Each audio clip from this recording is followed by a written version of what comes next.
नमस्कार, 2 बजे दोपहर 5 बड़ी खबर में आपका बहुत स्वागत है। मैं हूं आपके साथ ऋषभ राय। इसी बीच रुक करेंगे खबरों की ओर। पहली खबर होगी जो चुनावी प्रचार प्रसार के शोर थमने से जुड़ी है। साथ ही दूसरी खबर पीएम मोदी के मिशन पूर्व को लेकर है। वहीं तीसरी खबर अखिलेश यादव और राहुल गांधी के संयुक्त प्रेस वार्ता से जुड़ी हुई है। और चौथी खबर में आपको बताएंगे कि किस तरह से छत्तीसगढ़ में नक्सल ऑपरेशन पर सियासत का दौर शुरू हो चुका है। पांचवी और आखिरी खबर रामनवमी पर रामलला के सूर्याभिषेक से जुड़ी हुई होगी।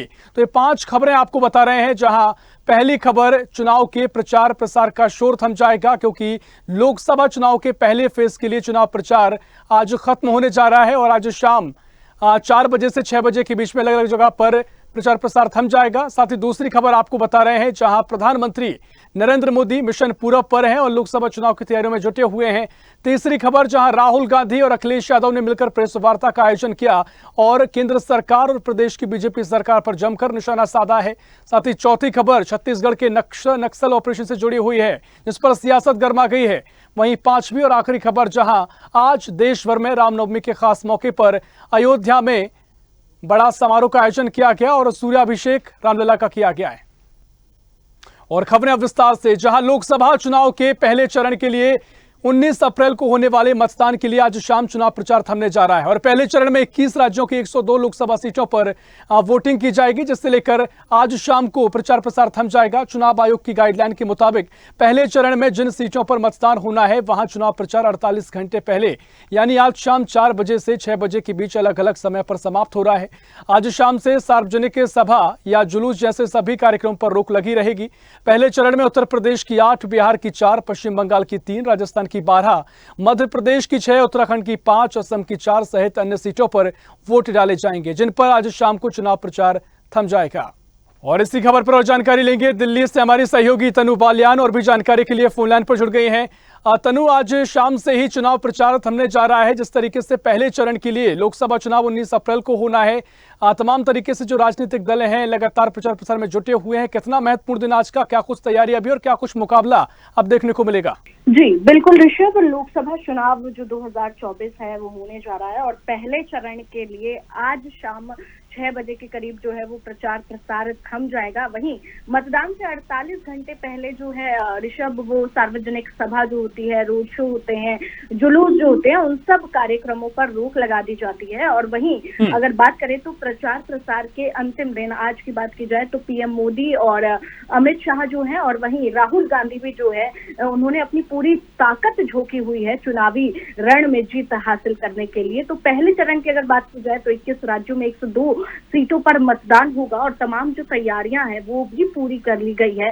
जिस तरीके से हमने देखा कि बीजेपी ने 2019 में बहुमत के साथ जो है वो जीत हासिल की थी, और वहीं 2024 में जिस तरीके से हम नारा देख रहे हैं बीजेपी का कि एनडीए 400 प्लस का जो नारा दिया जा रहा है और बेहतर प्रदर्शन की यहाँ पर कोशिश रहेगी बीजेपी की तरफ से। वहीं अगर इंडिया गठबंधन की बात की जाए तो उनका भी ये कहना है कि हम इस बार अपनी पूरी ताकत जो है हमने झोंक दी है, और वही जो विजय रथ है बीजेपी का, उसको रोकने की कोशिश यहाँ पर जो है वो इंडिया गठबंधन की तरफ से रहेगी। वहीं बीजेपी के सामने जो है ऋषभ, वो बड़ी चुनौती उन सीटों पर भी होगी जिसपे उनको वर्चस्व जो है अपना बनाए रखना है। तो 2019 में उन्होंने जीत हासिल करी थी, तो इस बार भी वर्चस्व को बचाए रखने की यहाँ पर लड़ाई है। वहीं अगर बात की जाए तो तमिलनाडु की 29 सीटें हैं जहां जो वोटर है वो उम्मीदवारों की किस्मत का फैसला करने जा रहे हैं। राजस्थान की 12 सीटें हैं, उत्तर प्रदेश की 8 है, उत्तराखंड की 5 है, और अरुणाचल प्रदेश की अगर बात की जाए तो वहां पर 2 सीटें हैं।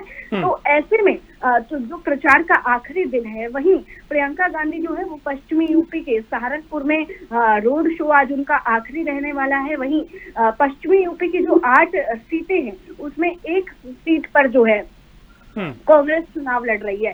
तो यहाँ पर भी जो मुकाबला है वो देखने को मिलेगा और बहुत महत्वपूर्ण दिन है। जिस तरीके से लोकतंत्र का महापर्व होता है चुनाव, और ऐसे में जिस तरीके से बीजेपी की तरफ से बड़े तमाम दावे किए जा रहे हैं, वहीं दूसरी तस्वीर हमें इंडिया गठबंधन की देखने को मिलती है, विपक्ष एक साथ जुटता हुआ दिखाई देता है। तो बहुत महत्वपूर्ण रहने वाला है जो 19 तारीख का दिन है, और देखते हैं कि इस बार जो मतदाता है उनकी क्या सोच है, और 4 तारीख को पूरी पिक्चर ऋषभ क्लियर हो जाएगी कि इस बार जनता जनता किसको चुनने जा रही है। हाँ, निश्चित तौर पर नतीजों के बाद पूरी तस्वीर साफ होगी, लेकिन जिस तरीके से आपने विपक्षी गठबंधन का जिक्र किया तनु, साथ ही अभी लगातार खबरें कुछ देखने को मिल रही हैं, सी वोटर हो या तमाम एजेंसियों के ओपिनियन पोल शुरू हो गए हैं, जिसमें कई खबरें निकलकर सामने आई हैं कि भारतीय जनता पार्टी समेत जो एनडीए है 400 तक नजदीक तो पहुंचता नजर आ रहा है, लेकिन 400 पार का जो दावा किया जा रहा है कम से कम अभी ओपिनियन में वो नजर नहीं आया है।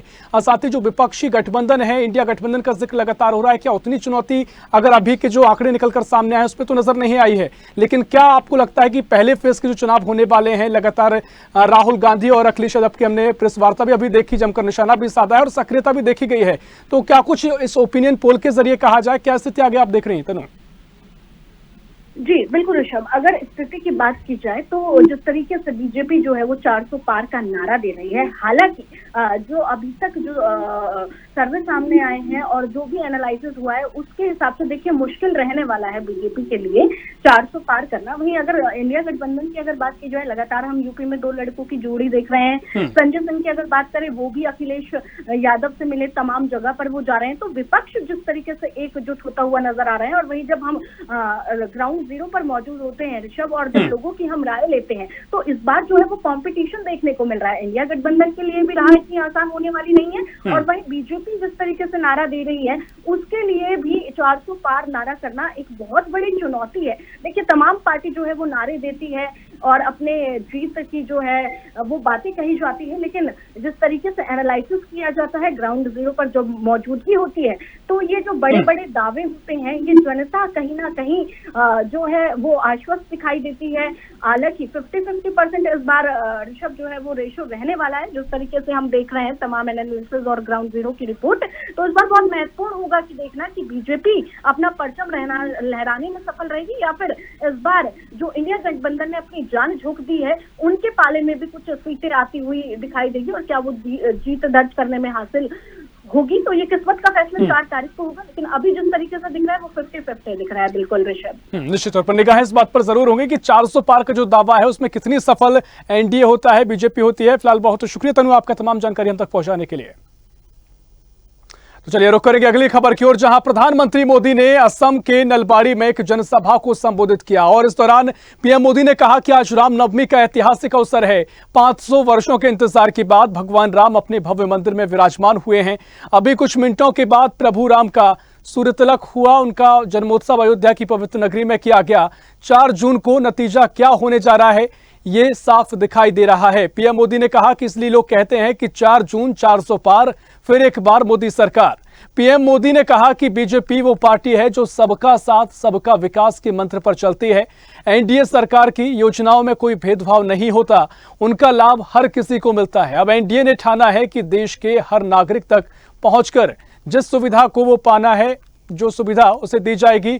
और तमाम बातों को लेकर प्रधानमंत्री मोदी ने विपक्ष पर भी निशाना साधते नजर आए। तो प्रधानमंत्री नरेंद्र मोदी असम में सभा को संबोधित किया है, चुनावी हुंकार भरी है और एक बार फिर मोदी सरकार का नारा भी पीएम मोदी यहां पर देते नजर आए हैं। साथ ही राम मंदिर का जिक्र भी पीएम मोदी ने किया और कहा कि जो तस्वीर है वो साफ जनता को नजर आ रही है। क्या परिणाम होंगे, जनता साफ तस्वीर देख पा रही है। और 4 जून 400 पार का नारा देते भी प्रधानमंत्री मोदी नजर आए हैं। और रुक करेंगे अगली खबर की ओर, जहां उत्तर प्रदेश के गाजियाबाद में आज समाजवादी पार्टी के अध्यक्ष अखिलेश यादव और कांग्रेस नेता राहुल गांधी ने संयुक्त रूप से प्रेस वार्ता का आयोजन किया। इस दौरान अखिलेश यादव ने जमकर केंद्र सरकार पर निशाना साधा, कहा कि पहले चरण का चुनाव होने जा रहा है। इस बार बीजेपी को गाजियाबाद से गाजीपुर तक इंडिया गठबंधन सफाया करने जा रहा है। बीजेपी भ्रष्टाचारियों का गोदाम बन गया है। जो डबल इंजन सरकार का दावा कर रहे हैं अब वह होर्डिंग में अकेले दिखाई दे रहे हैं। लूट और झूठ बीजेपी का नारा बन चुका है। आने वाले चुनाव में देश की जनता बदलाव चाहती है।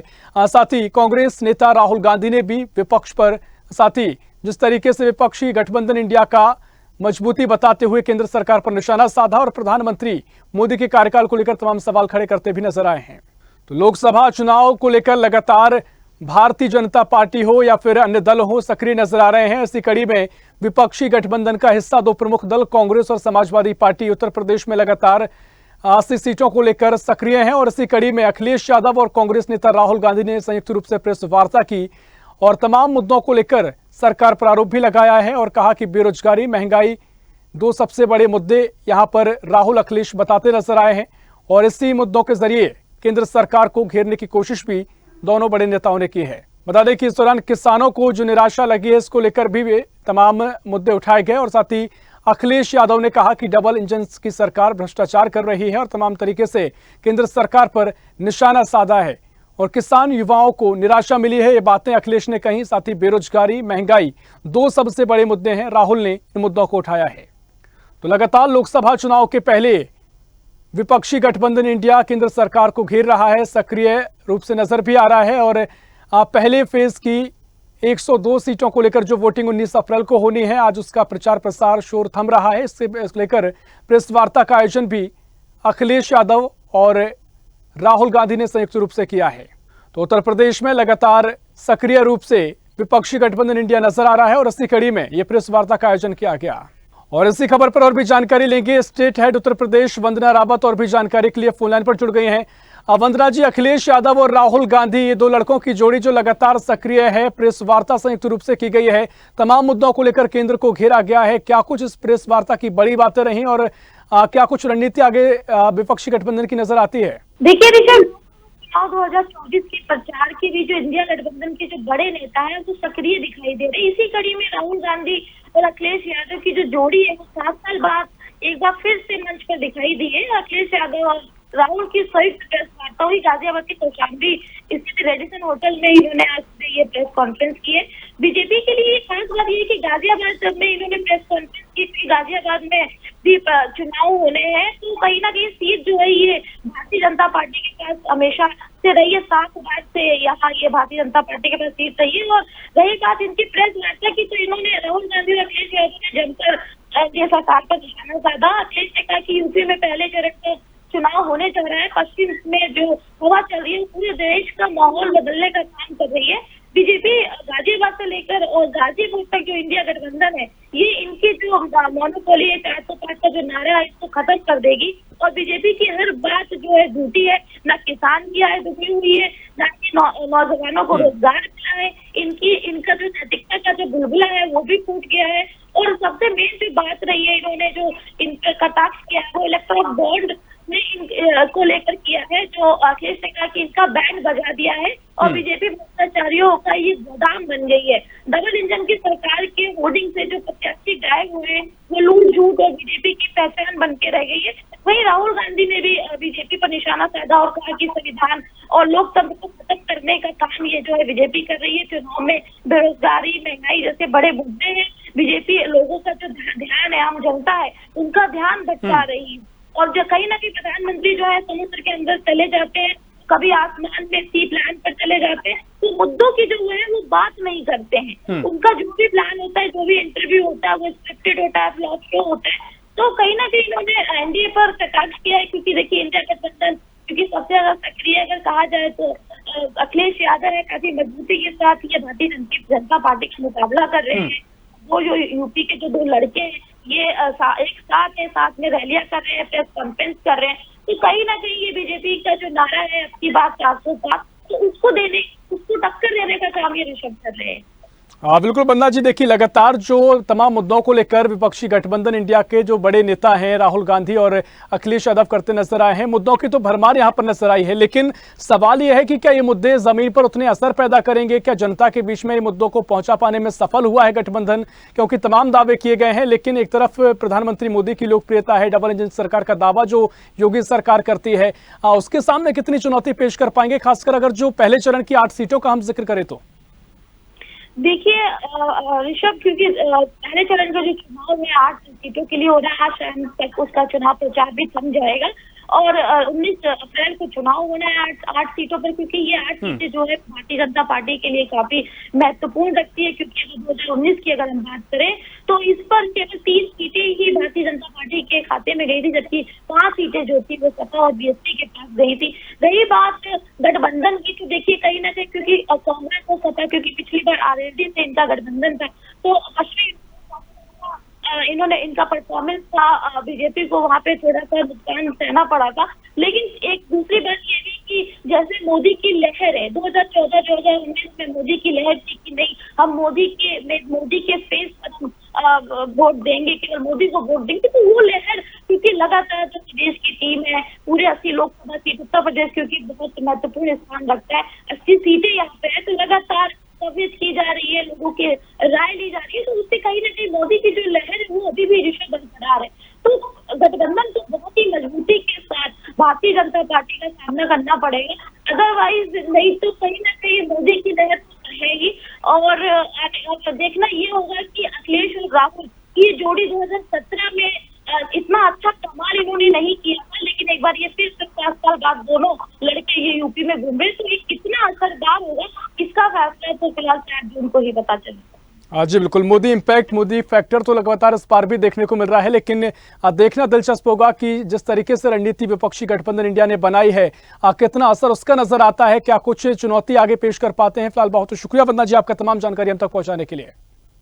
तो चलिए रुक करेंगे अगली खबर की ओर, जहां छत्तीसगढ़ में सुरक्षा बलों और नक्सलियों के बीच में मुठभेड़ हुई, जिसमें सियासत भी अब शुरू हो गई है। सुरक्षा बलों के जवानों ने मुठभेड़ में 29 नक्सलियों को ढेर कर दिया। जवानों ने नक्सलियों के पास से AK-47, LMG जैसे ऑटोमेटिक हथियार भी बरामद किए हैं। वहीं पूर्व मुख्यमंत्री भूपेश बघेल ने कांग्रेस में नक्सल ऑपरेशन को फर्जी एनकाउंटर करार दिया है। दूसरी ओर डिप्टी सीएम विजय शर्मा ने पूर्व सीएम भूपेश बघेल के बयान को दुर्भाग्यपूर्ण बताया है। पूर्व सीएम भूपेश बघेल को फर्जी एनकाउंटर वाले बयान पर जवानों से माफी मांगने की बात कही गई है। माओवादी संगठन ने अपने पत्र में 50 नक्सलियों के मारे जाने की बात कबूल की है और ऐसे में लगातार अब इस मामले पर सियासत भी गर्मा गई है और उप मुख्यमंत्री ने इसे लेकर भूपेश बघेल पर कटाक्ष किया है और विजय शर्मा ने कहा कि मुख्यमंत्री पूर्व सीएम भूपेश बघेल को जवानों से माफी मांगनी चाहिए। और क्या कुछ भूपेश बघेल कहते नजर आए हैं, आइए आपको सुनाते हैं। जनता पार्टी शासनकाल में फर्जी एनकाउंटर होता रहा, गिरफ्तारियां हुई है। अभी फिर से 4 महीने में वो फर्जी एनकाउंटर में भी वृद्धि हुई है और फर्जी गिरफ्तारियां भी नक्सली बता के आदिवासियों को बंद करने की लगातार जानकारी आ रही है। और यहाँ भी पुलिस के द्वारा आदिवासियों को डराया और धमकाया जाने लगा है कि जब तक कांग्रेस की सरकार रही, जब आज इस तरह की बात शुरू हो रही है, भूपेश बघेल जी कह रहे हैं कि एनकाउंटर फर्जी है, तो मैं क्या उन 2 जवानों से मिलकर मैं आया हूं जिनको गोली लगी है, क्या वो फर्जी है? मैं ये कहना चाहता हूं कि ये वर्दीधारी सारे के सारे 29 के 29 वर्दीधारी थे। क्या ये गलत है? उनके पास से SLR, इंसास, AK-47, 303 राइफल्स ये सब मिले हैं, तो क्या ये गलत है? इस तरह का भ्रम फैलाने की कोशिश पूरे समाज में ये बहुत गलत है। निसंदेह है भाई, मैं बार बार कहता हूं कि इनको जवानों से माफ़ी मांगनी चाहिए। बस्तर फाइटर के जवानों से माफ़ी मांगनी चाहिए, BSF के जवानों से माफ़ी मांगनी चाहिए, CRPF के जवानों से माफ़ी मांगनी चाहिए, DRG के जवानों से माफ़ी मांगनी चाहिए। इनको जवानों से माफ़ी मांगनी चाहिए और अगर ये नहीं मांगेंगे तो जनता माफ़ नहीं करेगी, याद रख लें इस बात। तो छत्तीसगढ़ में नक्सलवाद पर एक बार फिर सियासत गरमाई है और जब जब चुनावी सितम होता है तो कई बार ये मामला लगातार उठता आया है, लेकिन फिलहाल जो हाल ही में मुठभेड़ हुई जिसमें 29 नक्सलियों को मारा गया, अब इस पूरे मामले ने सियासी तूल पकड़ लिया है और भारतीय जनता पार्टी ने भूपेश बघेल के बयान पर उनसे जवानों से माफी मांगने की बात कही है। ऐसे में लगातार सियासी वार पलटवार का सिलसिला भी शुरू हो गया है और इसी खबर पर और जानकारी के लिए रायपुर से हमारे सहयोगी जयदास मानिकपुरी लाइव जुड़ गए हैं। जयदास, जिस तरीके से मुठभेड़ हुई थी और नक्सलियों को मार गिराया गया, अब उसको लेकर सियासी मामला तूल पकड़ रहा है, क्या कुछ इसे लेकर विपक्ष का कहना है और साथ ही जो भूपेश बघेल ने बयान दिया है, क्या कुछ आधार इसका आप मान रहे हैं? और साथ ही जिस तरीके से बीजेपी ने अब पलटवार किया है, किस तरीके से आगे मामला दिखाई देता है? छत्तीसगढ़ में बीते मंगलवार रात को जो है नक्सली और पुलिस के बीच में जो मुठभेड़ हुई है उसमें 29 नक्सलियों को जो है हमारे जवानों ने मार गिराया है। इस पर जो है छत्तीसगढ़ में राजनीति तेज हो गई है।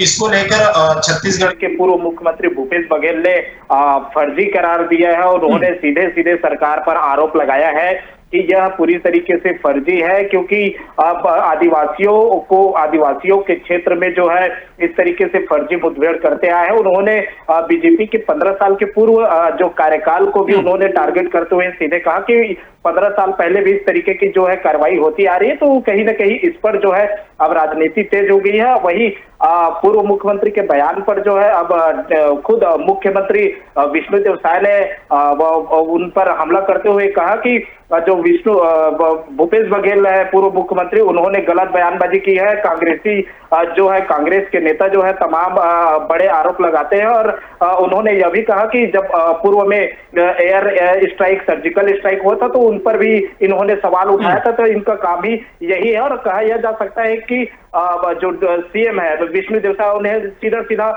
पलटवार किया है। इसके अलावा अगर बात की जाए डिप्टी सीएम विजय शर्मा की, तो विजय शर्मा ने तो यहां तक कि कह दिया कि जो नक्सली मारे गए हैं, 29 नक्सली मारे गए हैं और जो जवान घायल हुए हैं, तो क्या यह फर्जी है, इनकी स्पष्टता जो है वो प्रस्तुत करे। और उन्होंने सीधे यह भी कहा कि जो जवान घायल हुए हैं उनसे जो है भूपेश बघेल माफी मांगे। तो इस तरीके की बयानबाजी जो है छत्तीसगढ़ में तेज हो गई है। जी, निश्चित तौर पर जिस तरीके से बयानों में धार दिखाई दी है, हो सकता है कि चुनावी बेला इसकी एक बड़ी वजह हो, क्योंकि लोकसभा चुनाव को लेकर बयानबाजी भी लगातार देखने को मिल रही है। फिलहाल बहुत शुक्रिया अजय दास आपका तमाम जानकारी हमसे साझा करने के लिए। तो अपडेट आपको दे रहे हैं जहां लगातार छत्तीसगढ़ में नक्सलवाद को लेकर सियासत गरमाई है। रुक करेंगे अगली खबर की ओर, जहां आज देश में रामनवमी का पर्व मनाया जा रहा है और धूमधाम से इस पर्व को मनाया जा रहा है। दिल्ली, हरियाणा से लेकर कर्नाटक, महाराष्ट्र और गुजरात से लेकर मणिपुर तक मंदिरों में लोग सुबह 4 बजे से ही दर्शन करने पहुंच रहे हैं। अयोध्या के राम मंदिर दर्शन के लिए पहुंचे श्रद्धालुओं ने सरयू नदी में डुबकी लगाई और हनुमानगढ़ी में बड़ी संख्या में लोग मौजूद रहे। अयोध्या में रामलला की प्राण प्रतिष्ठा के बाद पहली रामनवमी है और प्रभु श्री राम के जन्मोत्सव के मौके पर दोपहर 12 बजे अभिजीत मुहूर्त में रामलला का 3 मिनट तक सूर्य तिलक किया गया और सूर्याभिषेक हुआ। साथ ही इस दौरान सुबह 3:30 बजे से ही मंदिर के कपाट खोल दिए गए हैं, जो 11:30 बजे रात तक खुले रहेंगे। वहीं 8 बजे तक 6 लाख श्रद्धालु अयोध्या पहुंच चुके हैं। ये संख्या लगातार बढ़ती जा रही है और बड़ी संख्या में श्रद्धालु रामलला के दर्शन करने पहुंच रहे हैं।